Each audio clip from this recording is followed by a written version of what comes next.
పటాన్ చెరువు పాస మైలారం పారిశ్రామిక వాడలో భారీ పేలుడులో 8 మంది చనిపోయారు. దాదాపు 26 మంది వరకు గాయపడ్డారు. ఇంకొక బ్లాక్ ఓపెన్ చేయాల్సి ఉందని, అందులో కార్మికులు ఎవరైనా ఉన్నారా అని అనుమానిస్తున్నారు. మొత్తం షిఫ్ట్లో 150 మంది ఉన్నారని చెబుతున్నారు. ప్రమాదం జరిగిన బ్లాక్లో 90 మంది ఉన్నారని ఐజీ సత్యనారాయణ అన్నారు. ఇక ఎక్స్పర్ట్స్తో ఘటనా స్థలాన్ని పరిశీలిస్తున్నట్టు తెలిపారు.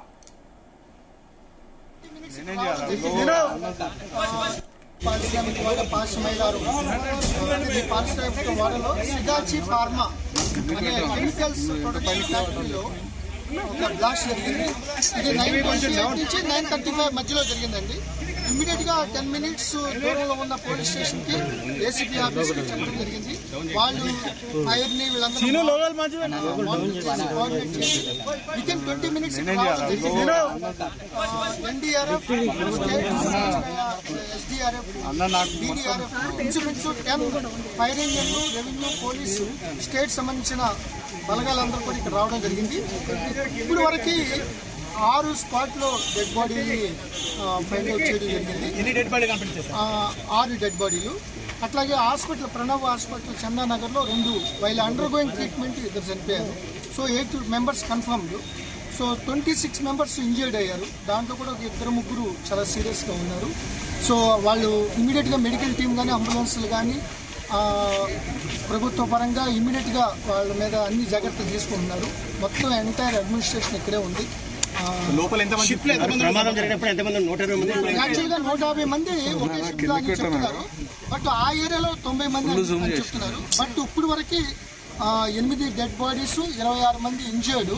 ఇంకొక చిన్న బ్లాక్ ఏదైతే రియాక్టర్ దగ్గర ఉన్న ఆ ప్రెషర్కి ఎయిర్ హ్యాండ్లింగ్ దాంట్లో ఏదైతే ప్రమాదం జరిగిందో దాని పక్కన ఇంకా ఫైరింగ్ ఇంకా అది నడుస్తుందా అంటే ఇంకా అది సెగలు వస్తున్నాయి. సో ఈ యొక్క ఎన్డీఆర్ఎఫ్, ఎస్డీఆర్ఎఫ్, డీడీఆర్ఎఫ్ కంటిన్యూస్ గా ఆపడానికి ప్రయత్నిస్తారు. అదైతే కానీ మనకి అవన్నీ కూడా వెరిఫై చేస్తారండి కంపెనీ వాళ్ళు, రెవెన్యూ ఆఫీషర్స్, కలెక్టర్ గారు, ఎస్పీ గారు. చెప్పిన దాని ప్రకారం 150 మంది పనిచేసాక 90 మంది ఉన్నారు చెప్పారు. ఇప్పుడు 14 మంది క్షతగాత్రులు, 26 మంది క్షతగాత్రులు. మిగతా వాళ్ళ పరిస్థితి ఎవరు కనపడలేదు. కొంతమంది ఈ యొక్క యాక్చువల్ గా ఈ వైబ్రేషన్ కి ఏదైతే ఈ విస్ఫోటన జరిగినప్పుడు ఆల్మోస్ట్ పాసమైలారు ఎంటర్ ఒక 5-6 కిలోమీటర్స్ వరకు ఈ వైబ్రేషన్ కనబడింది. సో దానికి చాలా మంది పక్క నుంచి పారిపోయారు. సో మాకు ఇప్పుడు వరకు ఉన్న దాంట్లో ఇంకొక వేర్ హౌసింగ్ పక్కన ఒక 10 మెంబర్స్ ఉన్నారు అన్నట్టుగా వాళ్ళు చెప్తున్నారు కంపెనీ వాళ్ళు. అదంతా కూడా ఇమీడియట్గా అదంతా ఫైర్ ఆగిపోయిన తర్వాత కానీ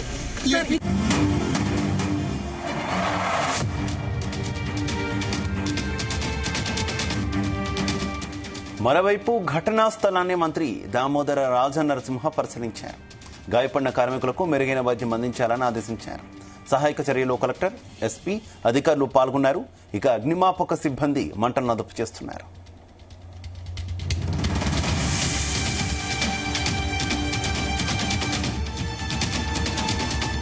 మరోవైపు ఘటనా స్థలానికి చేరుకున్న మాజీ మంత్రి హరీష్ రావు భూమి కంపించేంత శబ్దం వచ్చిందని తెలిపారు.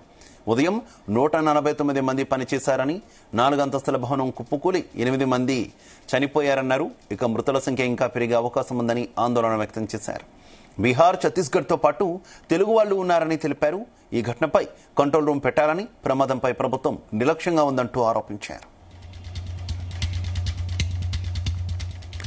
ఇక ప్రస్తుతం అక్కడ ఉన్నటువంటి తాజా పరిస్థితికి సంబంధించి మరింత సమాచారం మా కరెస్పాండెంట్ నగేష్ అందిస్తారు.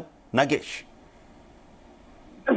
శివ, రంగారెడ్డి జిల్లా పాషం మైలారం పారిశ్రామిక వాడలోని సిగాచి ఫ్యాక్టరీలో పేలిన రియాక్టర్ సంబంధించి కొన్ని విషయాలు కొత్తగా వెలుగులోకి వస్తున్నాయి. ముఖ్యంగా ఉదయం నుంచి అప్డేట్స్ అయితే చాలా వస్తున్నాయి.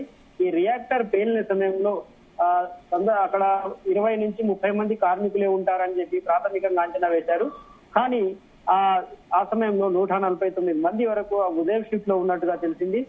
ఈ రియాక్టర్ పేలుడు తీవ్రత ఎక్కువగా ఉండడంతో 4 అంతస్తుల భవనం కుప్పకూడడం, 8 మంది ప్రాణాలు కోల్పోయారు. అయితే ఇప్పటి వరకు అందిన అధికారిక సమాచారం ఇది 8 మంది చనిపోవడం అనేది. అయితే శిథిలాల కింద కానీ ఇంకా లోపల ఏవైతే రియాక్టర్ బ్యాక్ సైడ్ రూమ్స్ ఉంటాయో అక్కడ కూడా ఇంకా కొంతమంది చనిపోయి ఉన్నారా ఏందనేది ఎన్డీఆర్ఎఫ్ టీం అయితే రెక్టిఫై చేసే ప్రయత్నం అయితే చేస్తూ ఉంది.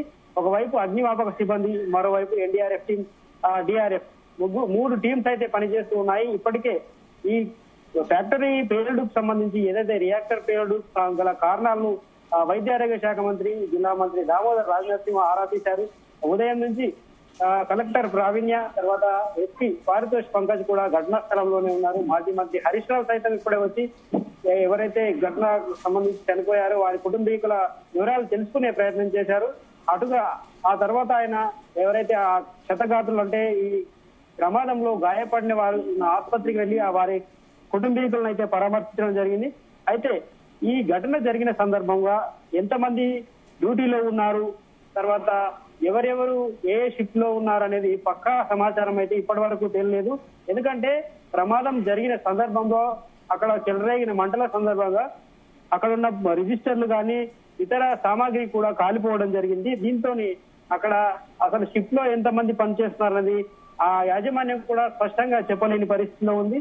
లోపల అయితే ప్రమాదం జరిగిన సమయంలో లోపల 60 నుంచి 70 మంది ఉన్నారని అయితే ఖచ్చితంగా చెప్పవచ్చు. ఎందుకంటే 150 మంది షిఫ్ట్ లో ఉన్నప్పుడు ఆ రియాక్టర్ కు పరిసర ప్రాంతంలోనే ఒక 50-60 మంది ఉన్నారని చెప్పి అక్కడ స్థానికులు కావచ్చు, చిన్న చిన్న గాయాలతో బయటపడిన వారైతే చెబుతున్నారు.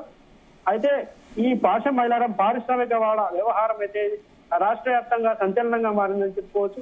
ఎందుకంటే ప్రమాదం తీవ్రత చాలా ఎక్కువగా ఉంది. రియాక్టర్ పేలి గతంలో ఒకరిద్దరు చనిపోయిన ఘటన ఉన్నప్పటికీ ఈ ప్రమాదంలో 8 మంది చనిపోయినట్లుగా ఇప్పటికే నిర్ధారణ అయింది. మరికొంతమంది ఎంతమంది ఉన్నారనేది ఇంకా తెలియాల్సి ఉంది. ఎందుకంటే 150 మంది కార్మికులు పనిచేస్తున్న సమయంలోనే ప్రమాదం జరగడం అనేది కొంచెం అక్కడ మృతులు పెరిగే అవకాశం అయితే మనకు కనిపిస్తుంది.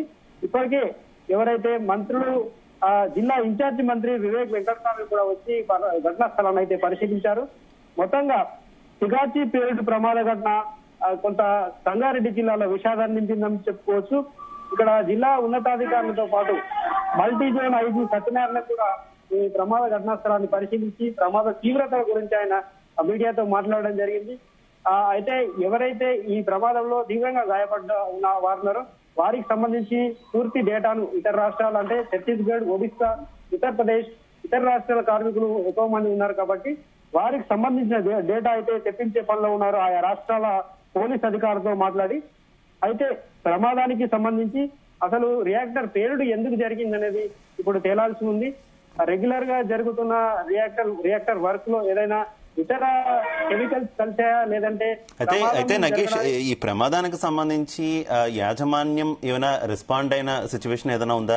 అసలు చాలా మంది యాజమాన్యం మీద ఆరోపణలు గుప్పిస్తున్నటువంటి పరిస్థితి కదా. అసలు తొలి నుంచి కూడా ఏ రకమైనటువంటి సేఫ్టీ మెజర్మెంట్స్ తీసుకోవట్లేదు, దానివల్ల ఇంత స్థాయిలో ప్రాణ నష్టం సంభవించిందని విమర్శిస్తున్నారు. ఏంటి, ఏమైనా రెస్పాండ్ అయిందా యాజమాన్యం?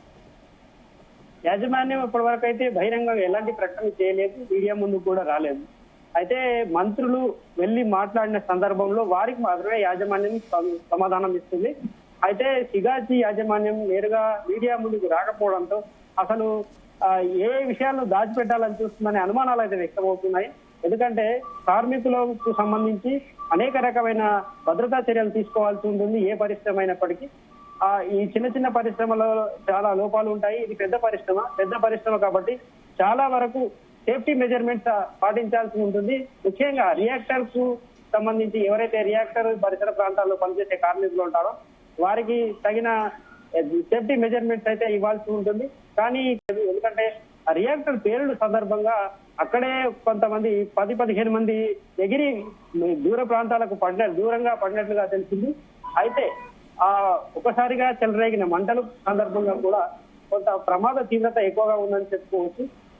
ఇప్పటికే ఈ విషయంలో చాలా సందర్భాల్లో అంటే ఏవైతే పారిశ్రామిక వాళ్ళలో జరిగే ప్రమాదాల పైన అటు పారిశ్రామిక సంస్థ ఏదైతే ఇండస్ట్రీస్ డిపార్ట్మెంట్ ఉంటుందో వాళ్ళు కానీ తర్వాత పొల్యూషన్ కంట్రోల్ బోర్డు కానీ వీళ్ళైతే సేఫ్టీ మెజర్మెంట్స్ మీద పరిశ్రమలకు ఎప్పటికప్పుడు గైడ్ లైన్స్ ఇవ్వాల్సి ఉంటుంది, ఎప్పటికప్పుడు తనిఖీలు చేయాల్సి ఉంటుంది. కానీ అలాంటి పరిస్థితులు సంగారెడ్డి జిల్లాలో కనిపించడం లేదని చెప్పుకోవచ్చు. ఎందుకంటే గత ఒక 2 వారాల క్రితం ఒక కంపెనీ దగ్గర ఒక టిప్పర్ అన్లోడ్ చేసిన టిప్పర్ నేరుగా విద్యుత్ వైర్లకు తగిలి అక్కడ డ్రైవర్ సజీవ దహనమయ్యాడు. గతంలో అంతకుముందు రియాక్టర్ పేలి 3 కార్మికులు చనిపోయారు. అంతకుముందు సంగారెడ్డి పరిసర ప్రాంతాల్లోని ఒక కంపెనీ దగ్గర 6 ప్రాణాలు కోల్పోయారు. ఇలాంటి ఘటనలు తరచూ జరుగుతూ ఉన్నాయి. అంటే పరిశ్రమలకు సంబంధించిన అధికారులు నిమ్మకు నీరెత్తినట్టే వ్యవహరించడంతోనే యాజమాన్యాలు ఈ విధంగా వ్యవహరిస్తున్నాయనేది మనకు స్పష్టంగా అర్థమవుతుంది. ఇక్కడ సిగాజీ కంపెనీ విషయంలో కూడా అదే జరిగిందని చెప్పి అనుమానాలు వ్యక్తమవుతున్నాయి. ఎందుకంటే ఈ సిగాజీ కంపెనీకి సంబంధించి భద్రతాపరమైన చర్యలు సరిగ్గా లేకపోవడం వల్లే ఇక్కడ ప్రమాద తీవ్రత ఎక్కువ జరిగి మృతుల సంఖ్య కూడా పెరిగినట్లుగా మనకు తెలుస్తుంది. Right, okay, thank you Naresh.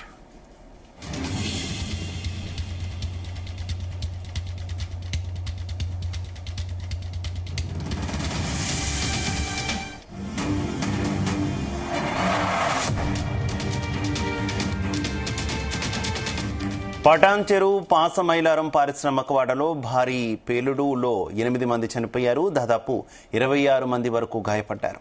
ఇంకొక బ్లాక్ ఓపెన్ చేయాల్సి ఉందని, అందులో కార్మికులు ఎవరైనా ఉన్నారా అని అనుమానిస్తున్నారు. మొత్తం షిఫ్ట్లో 150 మంది ఉన్నారని చెబుతున్నారు. ప్రమాదం జరిగిన బ్లాక్లో 90 మంది ఉన్నారని ఐజీ సత్యనారాయణ అన్నారు. ఇక ఎక్స్పోర్ట్స్తో ఘటనా స్థలాన్ని పరిశీలిస్తున్నట్టు తెలిపారు.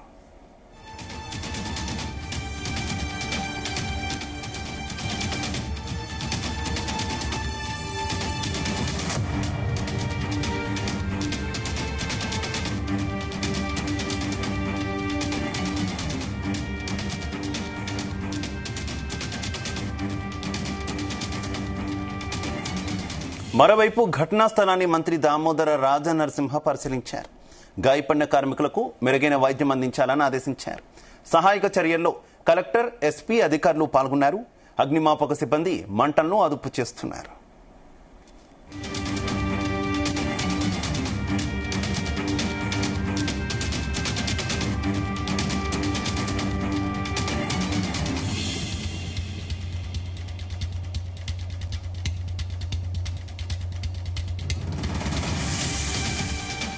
ఇక ఘటనా స్థలానికి చేరుకున్న మాజీ మంత్రి హరీష్ రావు భూమి కంపించేంత శబ్దం వచ్చిందని తెలిపారు.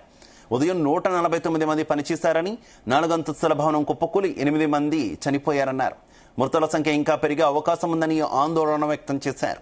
బీహార్, ఛత్తీస్గఢ్తో పాటు తెలుగు వాళ్లు ఉన్నారని తెలిపారు. ఈ ఘటనపై కంట్రోల్ రూమ్ పెట్టాలని, ప్రమాదంపై ప్రభుత్వం నిర్లక్ష్యంగా ఉందంటూ ఆరోపించారు.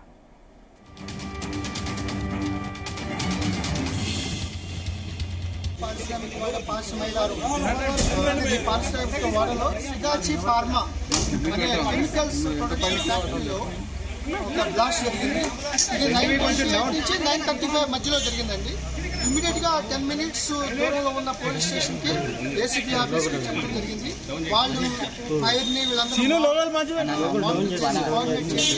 Within 20 minutes NDRF, SDRF, DDRF, ఇంచుమించు 10 ఫైర్ ఇంజన్లు, రెవెన్యూ, పోలీసు, స్టేట్ సంబంధించిన బలగాలందరూ కూడా ఇక్కడ రావడం జరిగింది. ఇప్పుడు వరకు 6 స్పాట్ లో డెడ్ బాడీని ఫైండ్ అవుట్ చేయడం జరిగింది. 6 డెడ్ బాడీలు. అట్లాగే హాస్పిటల్, ప్రణవ్ హాస్పిటల్ చందానగర్ లో 2 వైల్ అండర్ గోయింగ్ ట్రీట్మెంట్ 2 చనిపోయారు. So 8 members confirmed. So 26 members injured అయ్యారు. దాంట్లో కూడా 2-3 చాలా సీరియస్ గా ఉన్నారు. సో వాళ్ళు ఇమీడియట్ గా మెడికల్ టీం కానీ, అంబులెన్స్లు కానీ ప్రభుత్వ పరంగా ఇమీడియట్ గా వాళ్ళ మీద అన్ని జాగ్రత్తలు తీసుకుంటున్నారు. మొత్తం ఎంటైర్ అడ్మినిస్ట్రేషన్ ఇక్కడే ఉంది. యాక్చువల్గా 150 మంది ఒకే షిఫ్ట్ అని చెప్తున్నారు. బట్ ఆ ఏరియాలో 90 మంది అని చెప్తున్నారు. బట్ ఇప్పుడు వరకు 8 డెడ్ బాడీస్, 26 మంది ఇంజర్డ్. ఇంకొక చిన్న బ్లాక్ ఏదైతే రియాక్టర్ దగ్గర ఉన్న ఆ ప్రెషర్కి, ఎయిర్ హ్యాండ్లింగ్ దాంట్లో ఏదైతే ప్రమాదం జరిగిందో దాని పక్కన ఇంకా ఫైరింగ్ ఇంకా అది నడుస్తుందన్నమాట. ఇంకా అది సెగలు వస్తున్నాయి. సో ఈ యొక్క ఎన్డీఆర్ఎఫ్, ఎస్డీఆర్ఎఫ్, డీడీఆర్ఎఫ్ కంటిన్యూస్ గా ఆర్పడానికి ప్రయత్నిస్తారు. అదైతే కానీ మనకి అవన్నీ కూడా వెరిఫై చేస్తారు కంపెనీ వాళ్ళు, రెవెన్యూ ఆఫీషియల్స్, కలెక్టర్ గారు. చెప్పిన దాని ప్రకారం 150 మంది పనిచేసాక 90 మంది ఉన్నారని చెప్పారు. ఇప్పుడు 14 మంది క్షతగాత్రులు, 26 మంది క్షతగాత్రులు. మిగతా వాళ్ళ పరిస్థితి ఎవరు కనపడలేదు.